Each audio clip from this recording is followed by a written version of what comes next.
Hello नमस्कार, स्वागत है आप सभी का आपके चैनल स्टडी गुरुकुल 2.5 मिलियन में। मैं श्रद्धा सिंह आज के टेस्ट में फिर आप लोगों का पुनः स्वागत करती हूं और यह टेस्ट छठे नंबर का है। किस बुक से है तो घटना चक्र 2 सीरीज का 6वां प्रैक्टिस सेट है, जिसमें सामान्य हिंदी सामान्य ज्ञान दोनों के मिलाकर 75 क्वेश्चंस हल करेंगे। क्लास किसके लिए है तो क्लास है उत्तर प्रदेश पुलिस वालों के लिए, है ना। तो जितने लोग इसमें जुड़ना चाहते हैं जुड़े सभी लोग, और ज़्यादा से ज़्यादा इसको शेयर करें, अपना सहयोग बनाए रखें, सब्सक्राइब करें, शेयर करें, है ना, लाइक करें। और अगर पीडीएफ प्राप्त करना है तो नीचे डिस्क्रिप्शन में जो लिंक दिया गया है वहाँ से जाकर आप फ्री पीडीएफ डाउनलोड करें। चलिए देखते हैं क्वेश्चन। पहला क्वेश्चन दिया गया है कि निम्नलिखित युग्मों में से कौन सा युग्म गलत दिया गया है। तो देखिए, अवधि किसकी है, पूर्वी हिंदी की। ब्रजभाषा पश्चिमी हिंदी। भोजपुरी पूर्वी हिंदी, तो ये गलत है, ऑप्शन सी इसका करेक्ट आंसर है। खड़ी बोली पश्चिमी हिंदी। नेक्स्ट क्वेश्चन दिया गया है कि उच्चारण स्थान की दृष्टि से कौन सा विकल्प शुद्ध है। उच्चारण स्थान की दृष्टि से कौन सा विकल्प शुद्ध है। शुद्ध देखना है। देखिए ऑप्शन फर्स्ट पर है सा किससे आता है, दंत से, है ना। तलश इस तरह तावर्ग हो गया, ला और सा ये सब दंत उच्चारण स्थान की दृष्टि से आते हैं। ऑप्शन ए इसका करेक्ट आंसर है। चलिए आगे बढ़ते हैं और नेक्स्ट क्वेश्चन देखते हैं कि अगला क्वेश्चन क्या दिया गया है। अगला क्वेश्चन दिया गया है कि निम्नलिखित में से कौन सी व्यंजन ध्वनियाँ स्पर्श संघर्षी कहलाती हैं।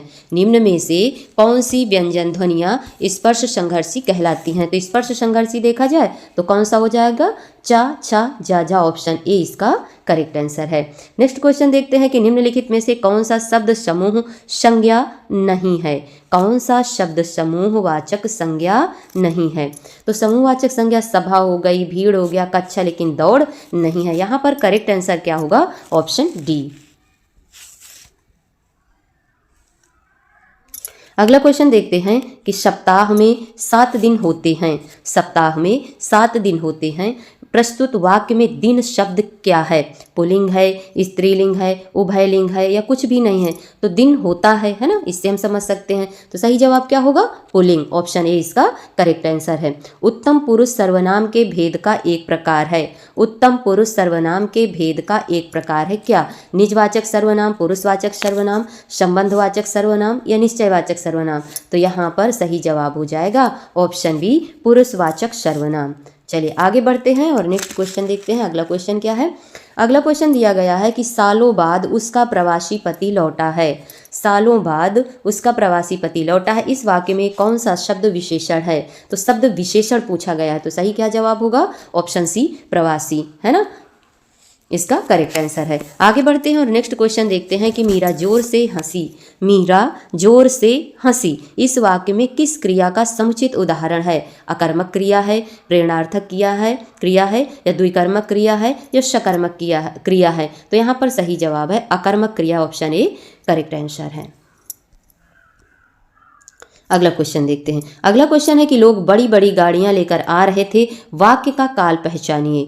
लोग बड़ी बड़ी गाड़ियां लेकर आ रहे थे, यहाँ पर सही जवाब होगा अपूर्ण भूतकाल, ऑप्शन बी करेक्ट आंसर है। अमीय का तत्सम रूप क्या होगा। अमीय का तत्सम रूप क्या होगा। तो अमीय का तत्सम रूप होता है अमृत, ऑप्शन बी यहाँ पर राइट आंसर है। नेक्स्ट क्वेश्चन है, देखिए आकाश का पर्यायवाची शब्द नहीं है। तो आकाश का गगन, नभ, अंबर हो गया, क्या नहीं है, अवनि। पता है अवनि किसका है तो बताइए कमेंट में, है ना। नेक्स्ट क्वेश्चन देखते हैं कि अवर का विलोम शब्द है क्या। अवर का विलोम शब्द है क्या, लघु, प्रवर, सुवर या कनिष्ठ। तो यहाँ पर सही जवाब हो जाएगा अवर का विलोम होगा प्रवर, ऑप्शन बी राइट आंसर है। चलिए नेक्स्ट क्वेश्चन देखते हैं। अगला क्वेश्चन है कि सुधा का अनेकार्थक शब्द क्या होगा। सुधा का अनेकार्थक शब्द क्या होगा। तो यहाँ पर सही जवाब होगा अमृत और पानी, ऑप्शन बी करेक्ट आंसर है। चलिए आगे बढ़ते हैं और नेक्स्ट क्वेश्चन देखते हैं।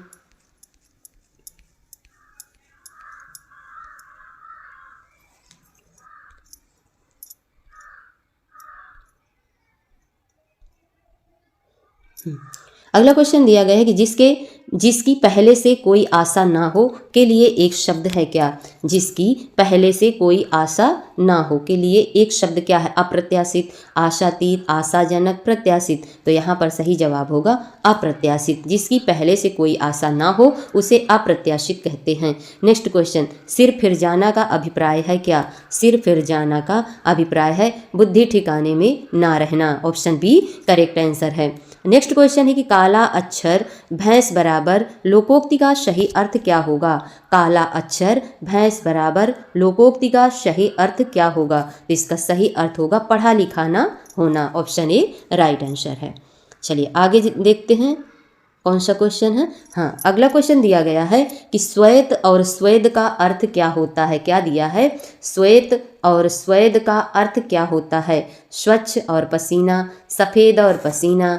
श्वेत तो सफ़ेद हो गया है ना, और स्वेद का बताइए क्या होता है? स्वेद का होगा पसीना, है ना। तो सही जवाब क्या होगा? ऑप्शन बी सफ़ेद और पसीना। धड़ाक में प्रत्यय बताइए, धड़ाक में किस प्रत्यय का प्रयोग हुआ है? तो आग प्रत्यय का। ऑप्शन बी इसका राइट आंसर है। नेक्स्ट क्वेश्चन है कि सख्यागमन का सही संधि विच्छेद है क्या? सख्यागमन का सही संधि विच्छेद है क्या? तो यहाँ पर करेक्ट आंसर होगा सखी प्लस आगमन, है ना। तो इसमें बड़ी ई और आ, इसको हटा के क्या बन गया? या, है ना। और आगे दिया गया है, चलिए देखते हैं क्या है। अगला क्वेश्चन दिया गया है कि देशभक्ति में कौन सा समास है? देशभक्ति में कौन सा समास है? तो सही जवाब क्या होगा? सही जवाब होगा तत्पुरुष समास, देश के लिए भक्ति।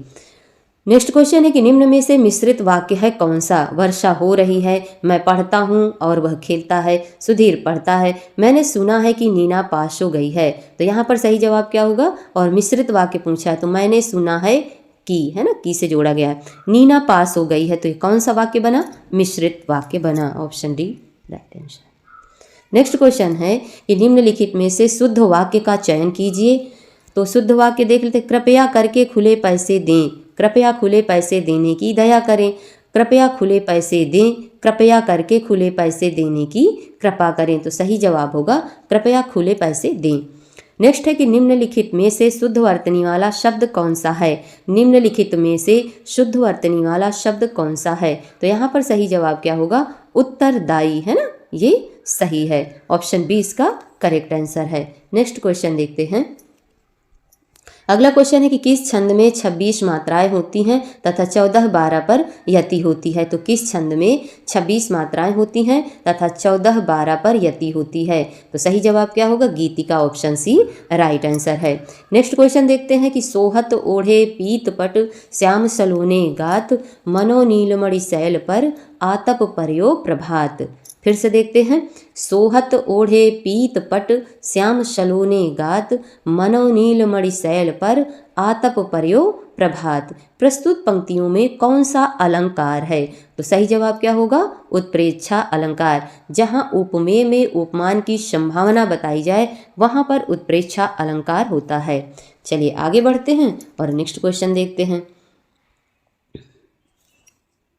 अगला क्वेश्चन है कि निम्नलिखित में से कौन ज्ञानाश्रयी शाखा के कवि हैं? तो ज्ञानाश्रयी शाखा के कवि पूछे गए हैं। सही जवाब है कबीरदास। ऑप्शन सी इसका राइट आंसर है। सदल मिश्र की रचना है प्रेम सागर, नासिकेतोपाख्यान, गोरा बादल की कथा, रानी केतकी की कहानी। सही जवाब है नासिकेतोपाख्यान। सदल मिश्र की रचना का क्या नाम है?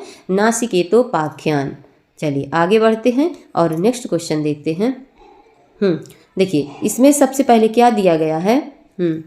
इसमें सबसे पहले देखिए निर्देश है कि प्रश्न संख्या 28 से 31 तक हैं, इनके हमें जवाब देने हैं। तो गद्यांश को पढ़कर निम्नलिखित प्रश्नों के उत्तर देना है। देखिए, कुंती अपने लाडले लाल को, अपने हृदय के टुकड़े को, अपने प्यारे नवजात शिशु को नदी में छोड़कर लौट आईं। वह छोटी नदी थी, वायु अनुकूल थी, दैव की गति जानी नहीं जाती। वह नदी चंबल नदी में जाकर मिलती है। अब शिशु की पिटारी बहती बहती चंबल नदी में आ गई। इटावा के पास चंबल नदी आकर यमुना जी में मिलती है, अतः चंबल के प्रवाह के साथ वह भी यमुना जी में आ गई और यमुना जी के साथ प्रयाग की ओर बढ़ी। तीर्थराज प्रयाग में जाकर यमुना जी गंगा जी में मिल जाती हैं। अतः अब वह मंजूषा शिशु को लेकर काशी की ओर बहने लगी है। उसके साथ ना कोई मल्लाह था, न पथ प्रदर्शक था, भाग्य उसे स्वयं ही बहाकर ले जा रहा था।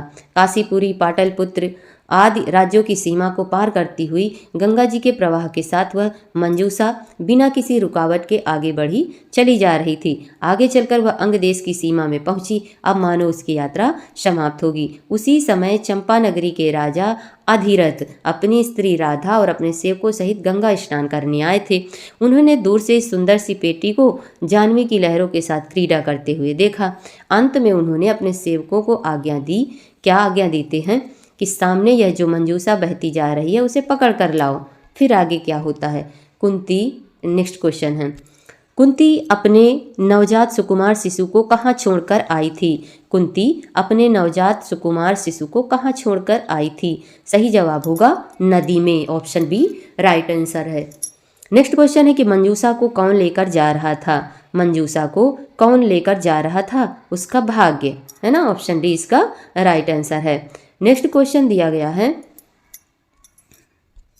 राजा अधिरथ ने सेवकों को क्या आज्ञा दी थी? राजा अधिरथ ने सेवकों को क्या आज्ञा दी थी?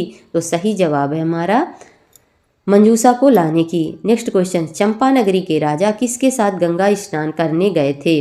चंपानगरी के राजा किसके साथ गंगा स्नान करने गए थे? तो यहाँ पर सही जवाब होगा राधा और सेवक। ऑप्शन ए राइट आंसर है। दिए गए वाक्य का वह भाग ज्ञात करें जिसमें कोई त्रुटि है। यदि कोई त्रुटि नहीं है तो कोई त्रुटि नहीं वाला चुने। देखिए, प्रतिभाशाली छात्रों ने विद्यालय का नाम रोशन किए, कोई त्रुटि नहीं है। तो रोशन किया, है ना, किए कहाँ से आ गया? इसका सही जवाब क्या होगा? तो तीसरा कहाँ पर है? बी पर। ऑप्शन बी इसका करेक्ट आंसर है।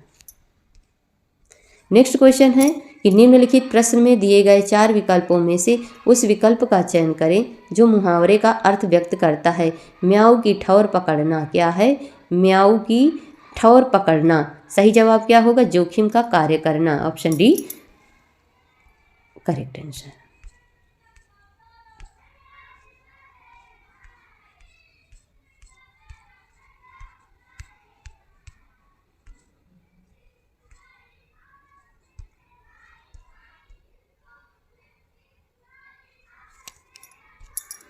खड़ी बोली हिंदी की उत्पत्ति हुई है किससे? तो खड़ी बोली हिंदी की उत्पत्ति हुई है सौरसेनी अपभ्रंश से। ऑप्शन सी राइट आंसर है।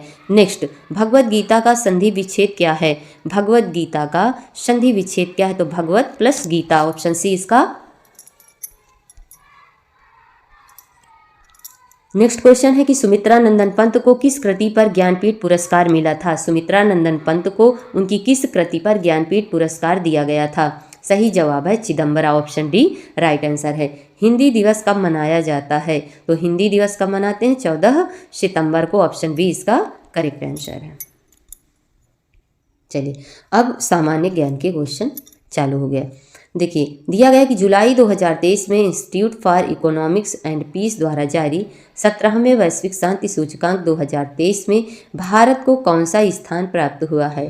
तो 17वां वैश्विक शांति सूचकांक है जिसमें भारत को कौन सी रैंक मिली थी? सही जवाब है 112वां rank. Option C right answer है। उत्तर प्रदेश के निम्नलिखित जिलों में से किसका क्षेत्रफल सर्वाधिक है? उत्तर प्रदेश के निम्नलिखित जिलों में से किसका क्षेत्रफल सर्वाधिक है? तो सही जवाब क्या होगा? सही जवाब होगा Lakhimpur Kheri. Option A right answer है।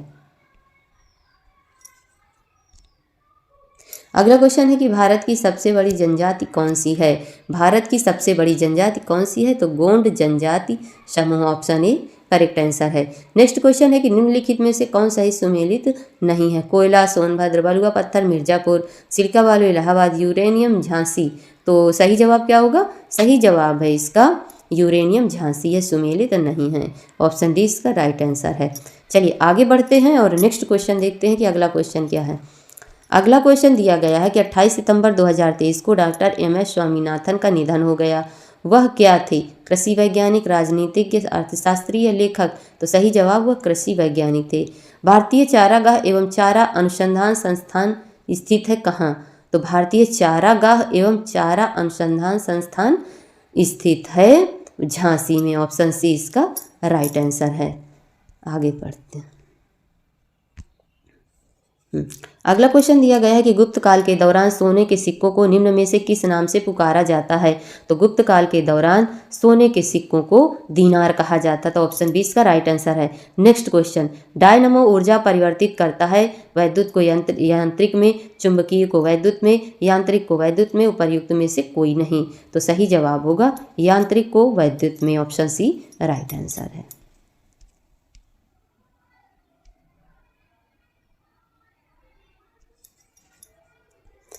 चलिए आगे दिया गया है कि नवंबर 2023 में इंटरनेशनल एमी अवार्ड 2023 में किस भारतीय को इंटरनेशनल एमी डायरेक्टोरेट पुरस्कार से सम्मानित किया गया है।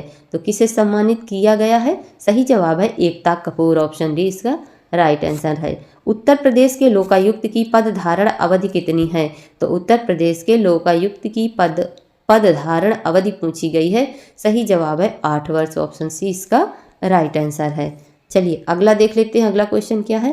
हाँ, तो अगला क्वेश्चन दिया गया है कि डेसिबल इकाई का प्रयोग किसके मापन में किया जाता है।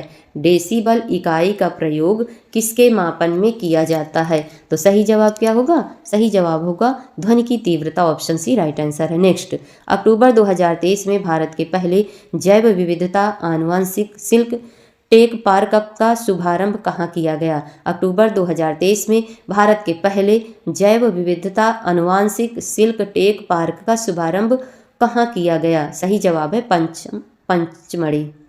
Pachmarhi. Option C right answer. Next, भारतीय संविधान की 7वीं अनुसूची के अंतर्गत राज्य सूची में निम्न में से किसका उल्लेख है? भारतीय संविधान की 7वीं सूची के अंतर्गत राज्य सूची में निम्नलिखित में से किसका उल्लेख दिया गया है? पुलिस का। ऑप्शन सी इसका राइट आंसर है। निम्न में से कौन सा विकलांग व्यक्तियों का अंतर्राष्ट्रीय दिवस के रूप में मनाया जाता है? तो 3 दिसंबर को विकलांग व्यक्तियों का अंतर्राष्ट्रीय दिवस मनाया जाता है। चलिए आगे बढ़ते हैं और नेक्स्ट क्वेश्चन देखते हैं।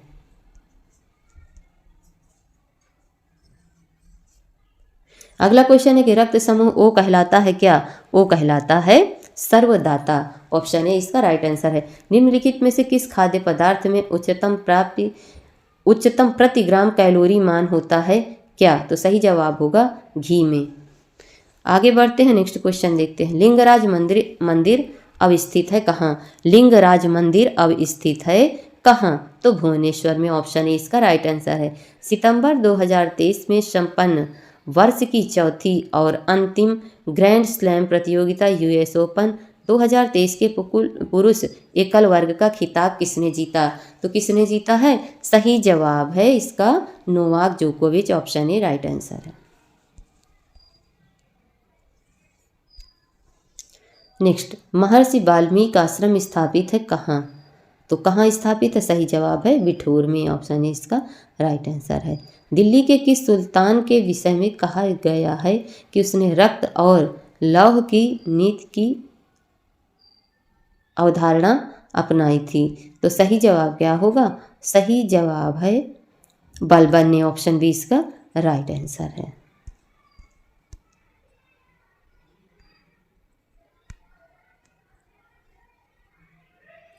अगला क्वेश्चन है कि हिमाचल प्रदेश में स्थित दर्रा बताइए। तो हिमाचल प्रदेश में स्थित दर्रा कौन सा है? सही जवाब है हमारा सिपकीला दर्रा। ऑप्शन ए इसका राइट आंसर है। भारत के किस राज्य की सबसे लंबी तटरेखा है? तो भारत के किस राज्य की सबसे लंबी तटरेखा? केरल, गुजरात, ओडिशा, महाराष्ट्र। तो यहाँ पर सही जवाब है गुजरात। ऑप्शन बी इसका राइट आंसर है। आगे बढ़ते हैं, नेक्स्ट क्वेश्चन देखते हैं कि प्लासी की लड़ाई किसके बीच लड़ी गई? प्लासी की लड़ाई किसके बीच लड़ी गई? तो सही जवाब है सिराजुद्दौला और रॉबर्ट क्लाइव के बीच। प्लासी की लड़ाई किसके बीच लड़ी गई थी? प्लासी की लड़ाई किसके बीच लड़ी गई थी? सिराजुद्दौला और रॉबर्ट क्लाइव के द्वारा। आगे बढ़ते, नेक्स्ट क्वेश्चन है कि रविंद्रनाथ टैगोर की गीतांजलि का कौन सा यह संग्रह है? उपन्यास का, कविताओं का, नाटकों का या छोटी कहानियों का? तो यहाँ पर सही जवाब क्या होगा? कविताओं का। ऑप्शन सी इसका राइट आंसर है। आगे बढ़ते हैं और नेक्स्ट क्वेश्चन देखते हैं। अगला क्वेश्चन दिया गया है कि गुजरात में साबरमती आश्रम की स्थापना गांधी जी ने किस वर्ष की थी। तो गांधी जी द्वारा साबरमती आश्रम की स्थापना कब की गई थी? 1917 में। ऑप्शन बी इसका राइट आंसर है। उस्ताद जाकिर हुसैन का संबंध संगीत के किस वाद्य से है? तो जाकिर हुसैन तबला से। ऑप्शन बी इसका करेक्ट आंसर है। तो चलिए आज की क्लास हमारी यहीं से समाप्त होती है। वीडियो अच्छी लगी तो लाइक करें, शेयर करें, सब्सक्राइब करें, सहयोग बनाए रखें। वीडियो देखने के लिए आप सभी लोगों का दिल से धन्यवाद।